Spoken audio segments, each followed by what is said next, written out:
Alright guys, we are in the staging lanes for Q1 in Sonoma. It is after 8 o'clock. Everything went pretty well today. We had a lot of extra work to do. Doing these on the road without going back to the shop takes a little bit more. I got a short block built today. A lot of heads got built today. Anyways, we are ready to roll. I'll show you what happens.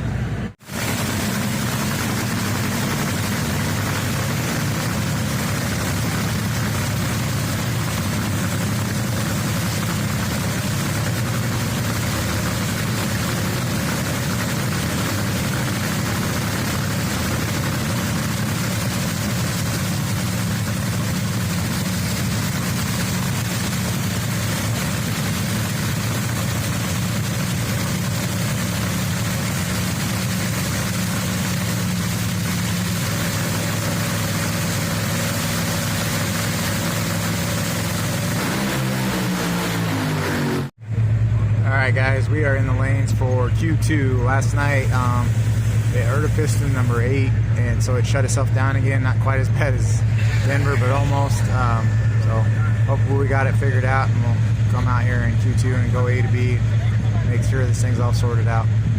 Anyways, that's where we're at. I'll sneak some time in. I'll try to answer some questions today. Astro Natuki, I think is how he says it. Anyways, asked why in the burnout is there no header flames, and why does it look like it's pumping out raw fuel? Well, actually, it's because it is pumping out raw fuel, and a lot of it. We only give it a tiny bit of throttle.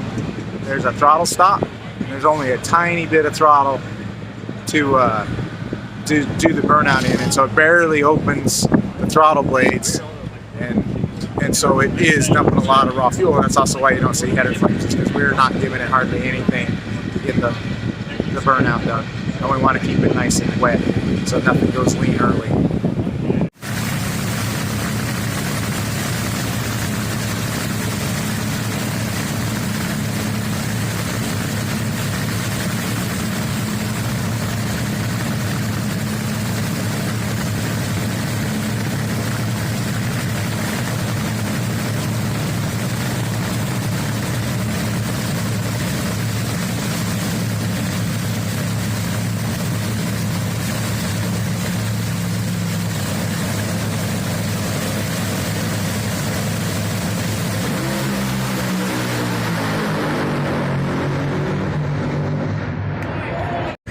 Alright guys, we are rolling up for Q3.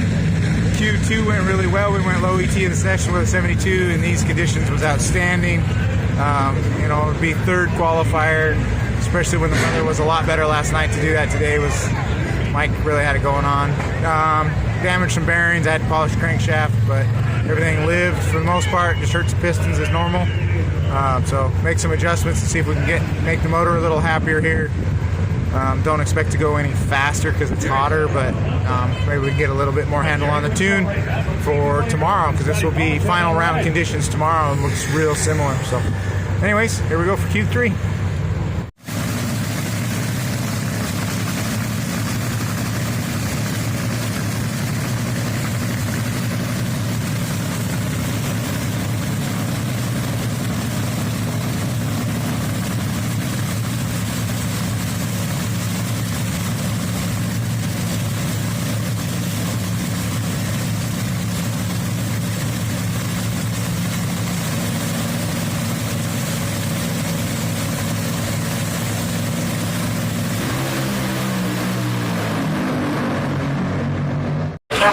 Alright guys, it's Sunday morning race day, and well, obviously Q3 didn't go very well. We heard a motor, we took 7 and 8 out of it. It's not a tune-up fault, it was just a plain parts failure. Sometimes it happens, and we either broke a piston or broke a rod. I don't know which, chicken or the egg. Anyways, got a new bullet in it, got it running this morning. Everything's pretty good. Got a quick question. Robert Record asked, is our chassis the same that we had in Nora, the same chassis we've been running all year? Yeah, it's the same chassis we're running all year. We front half them based on how many runs and what things measure out at. Right now we don't have enough runs on this one to need to front half it again, and everything looks really good. So we're good there for now. Anyways, I'll probably answer another question before first round. So Eric Sweet asked how often we change the brakes. That really just depends on the tracks we've been at, how much of a shutdown area, and how aggressive we've been on the brakes. They're a carbon-on-carbon brake required by NHRA safety, and we check them all the time, and Izzy will rescuff them and keep them in good condition, and then once they reach our wear, we'll replace them. We generally replace them 2-3 times a season, or sometimes more if we're having trouble, but they've been working out pretty good. But it really depends on how hard we have to crank on the brakes during the shutdown. All right, we're rolling up for E1. We have Sean Langdon. We were qualified number 4. Like I say, the last qualifier, we hurt a motor, got another bullet in it, got another bullet built, so we should be good. Anyways, rolling up for E1. This is a packed house today. Sonoma has got one hell of a crowd. Had a little trouble even getting the tow rig out of the pit, but here we go. Hopefully we can turn on 4 wind lights today. 4, the magic number.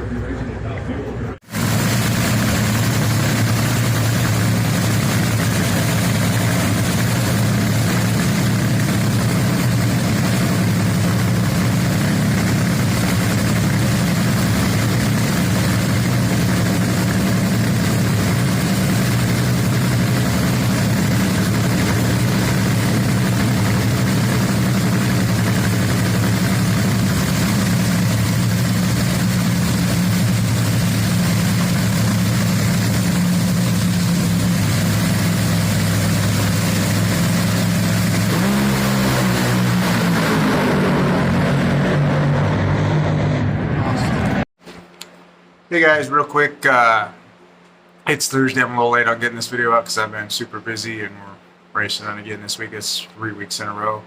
Was trying to get stuff done at work and keep up here at the shop, and then keep up at the racetrack. Got me a little spun. So anyways, obviously Sonoma didn't go quite as well as we would liked. E1 we got put out by Langdon, even though we had an outstanding 60 foot. It was like an 815 and we were like 203 to the 330. The car was really hauling the mail, but it broke a piston or rod. I'm not sure which one came first, and we did the same thing the night before. It's not the tune, it's not getting hot, it's not spinning bearings, it's not lean, it's, I don't really have an answer other than parts failure, in my opinion. Now that's just my opinion. Mike Clover might not be agreeing with me or anything. My opinion from what I see is we unfortunately had a couple parts failures this last weekend. But I think his tune is really close or on point, and it was hauling. We just unfortunately broke. So hopefully this weekend we can do a little better, and we'll see. I figured I'd answer a question or two more, getting caught up from all these questions we had. One of the questions I had that I wanted to answer was somebody's like, how do you, building the engine in the back of the pit, how do I keep it clean and different things, with the wind and rain and everything else. I do my best. We cover it up in between when I'm not working on it. If it's really bad, I'll take it in the trailer. That just doesn't work very well. We keep it as clean as we can, but it's not like what we would do here for a motor that we want to make 300 passes on. We have a clean room that we assemble here at the shop. Obviously we can't do that at the track. What we do have to remember is we run a ton of oil pressure. We have some pretty big clearances, and all the bearings get replaced after every run. So I mean, the uppers stay in on the mains, but all the lowers are coming out. So if there's a little bit of stuff in there, it goes through, and we're tossing those bearings anyways. So yes, I do my best to keep it as clean as possible, but any little bit of dust or whatnot that gets in there, we're replacing the bearings after every pass. It's not the end of the world. It's not ideal, but that's the race situation you're given, and so we make the best out of it. So here in a few hours, I'm flying to Pomona, and we're going to put another short block or 2 together this weekend, and maybe I'll film a little bit of that if I can. It's a little hard. I don't have stuff to set up like I'd like at the track. But anyways, thanks for everybody watching. Appreciate it. Like and subscribe if you like what we're doing. Keep asking questions. I'll keep answering them. Appreciate you.